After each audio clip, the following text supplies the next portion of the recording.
दोस्तों ये बात उन दिनों की है जब मैं 10th स्टैंडर्ड में था। हमारी बोर्ड की परीक्षा आ रही थी।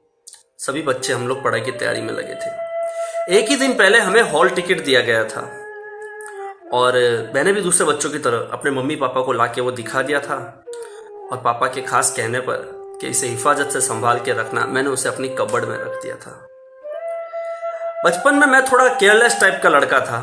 पढ़ाई में मेरा ध्यान कम रहता था, खेल कूद में, मस्ती में, अल्लड़पन में ज्यादा रहता था। तो इसी वजह से थोड़ा मेरा नेचर इस तरह का था। सभी बच्चों की तरह मैंने भी पढ़ाई की तैयारी की थी और कॉन्फिडेंट था कि हाँ अच्छे से एग्जाम हो जाएगा मेरा। दूसरे दिन जब हमारी बोर्ड की एग्जाम थी तब हम सभी फ्रेंड्स लोग स्कूल के कैंपस में खड़े होकर बातें कर रहे थे। किसी के चेहरे पर बहुत ज्यादा टेंशन थी, कोई अभी भी बुक लेकर पढ़ रहा था। मैं अपने दोस्तों के साथ गप्पे लगा रहा था। किसी ने, मेरे फ्रेंड ने मुझसे पूछा कि सुमित तेरे को जरा भी टेंशन नहीं हो रही है, बोर्ड की एग्जाम है और तू इस तरह से गप्पे मार रहा है।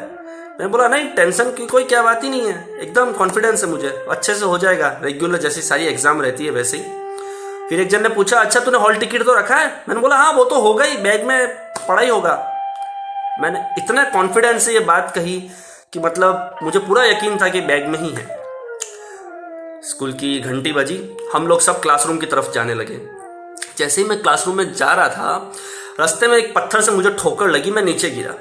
नीचे गिरने पे मेरे हाथ से इंस्ट्रूमेंट बॉक्स भी गिर गया और उसमें से सारे सामान बिखर गए। सामान जब मैं समेटने लगा तभी मेरा ध्यान गया कि इसमें हॉल टिकट तो है ही नहीं।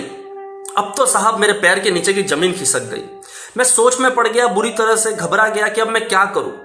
मेरी आंखों से आंसू आने लग गए। मैंने घबराहट के मारे ही अपने बैग को चेक किया जो मेरे कंधे पे लगा के रखा था, पर बैग में भी कुछ भी नहीं था, हॉल टिकट कहीं नहीं था। मुझे रोता हुआ देखकर एक सज्जन जो पास ही में खड़े थे, ज्यादा उम्र नहीं रही होगी उनकी, 30-35 साल के रहे होंगे, मेरे लिए मसीहा बन के आए साहब उस वक्त वो। उन्होंने देखा, पूछा मुझे क्यों रो रहा है। मैंने उन्हें शॉर्ट में बात बताई, अपना हॉल टिकट नहीं है मेरे पास।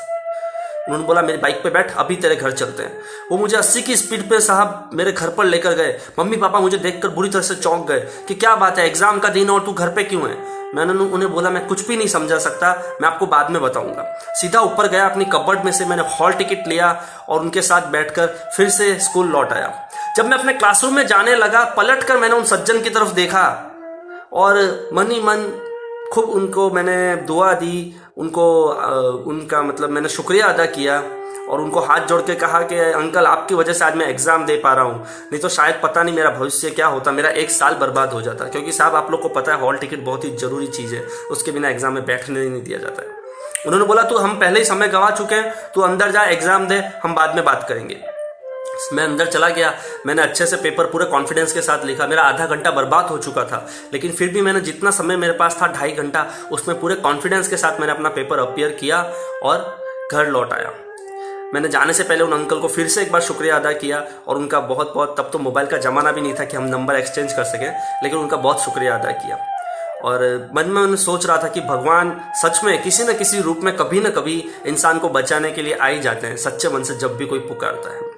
तो दोस्तों ऐसे छोटे मोटे किस्से जीवन में आते रहते हैं, लेकिन कभी कभी ऐसे छोटे मोटे किस्से ही आपके जीवन में बड़ा बदलाव लेके आ जाते हैं, जैसे मेरे जीवन में आया। क्योंकि उस दिन के बाद से सुमित वो पुराना वाला सुमित नहीं रहा, पूरी तरह से बदल गया था। बहुत बहुत शुक्रिया। अगर आप लोग को मेरा ये किस्सा, मेरी कहानी पसंद आई हो तो इसे शेयर कीजिएगा। Thank you very much.